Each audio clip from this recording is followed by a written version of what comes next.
Don't tell me you'll only accept it if I give it to you for nothing. I wouldn't accept it if you did. What I want is a totally ordinary stone. You haven't let go of your obsession with it, so this stone would be too heavy for me.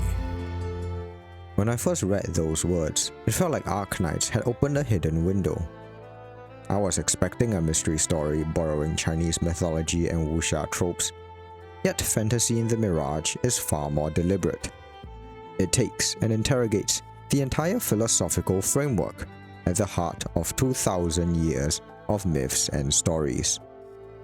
This framework is classical Daoism. When we strip away the mysticism, what's left in fantasy in the Mirage isn't a riddle. It's a surprisingly clear and profoundly modern lesson for navigating a world in perpetual tension.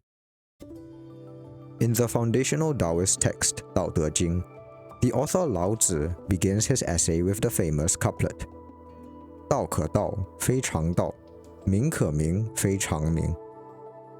These lines are often translated literally as, the Dao that is spoken is not the eternal Dao. While poetic, that translation misses the intent. Dao can mean speak, doctrine, or way, while Chang is both common and eternal. The couplet is structured to include all definitions, not exclude some. Rather, a likelier translation is, the way I am referring to is not teachable doctrine, it is the ineffable and eternal order. Doesn't sound so abstract, does it? Suddenly, it reads less like vague gesturing and more like a thesis statement, an argument that can be rationalized and debated. This is classical Daoism. It's not traditional Daoism, which incorporated Chinese mythology and yin-yang natural philosophy since the early Han dynasty. That Daoism is far more complex and contentious.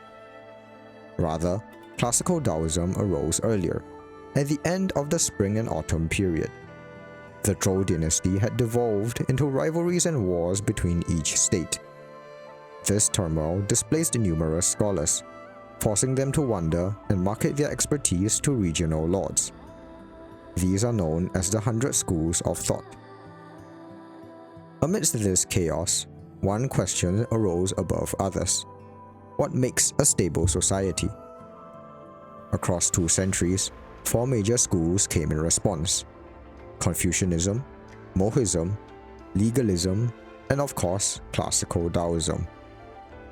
Unlike the other 3, classical Daoism posits that stability is not created, but found in the cosmological order, the Dao. Lao Tzu uses the metaphor of a river, continuous and inevitable. Likewise, we can align with the flow by returning to Ziran, or nature. This nature is defined as spontaneous and self-immanent, like splashes of a waterfall or branches of a tree.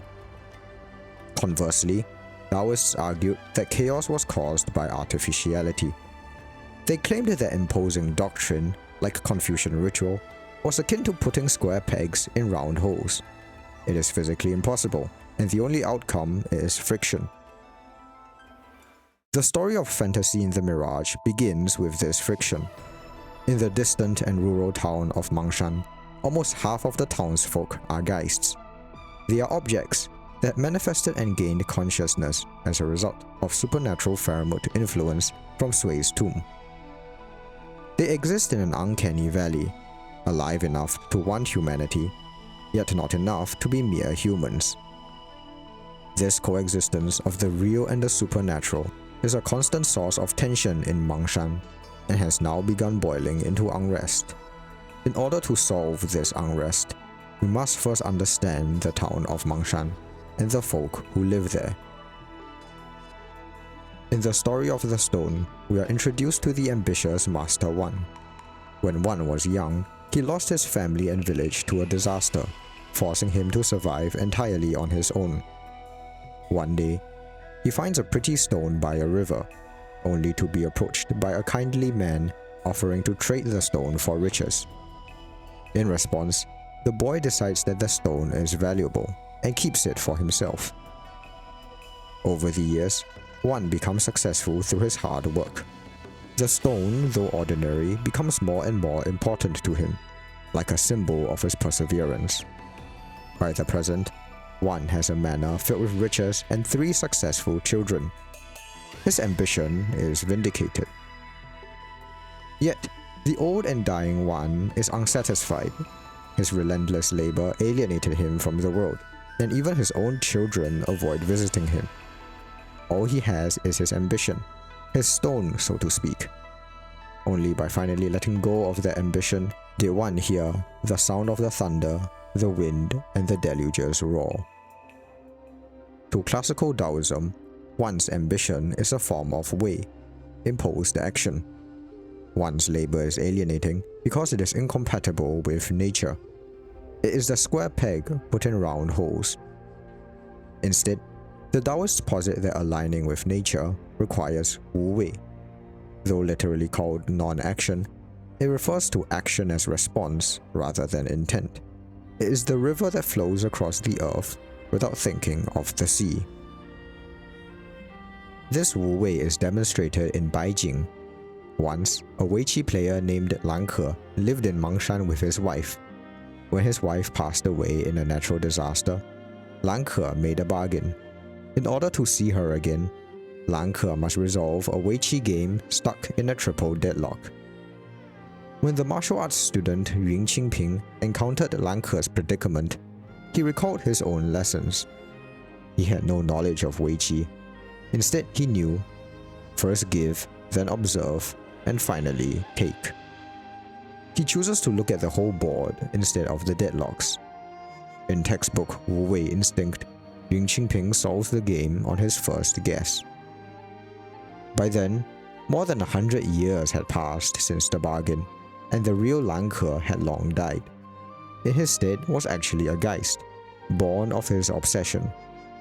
Lan Ke's obsession with the deadlock was so unproductive, it took infinitely more time than he had in his life. If Yun Qingping's intervention is a demonstration of Wu Wei, then Lan Ke's obsession is a depiction of Wei.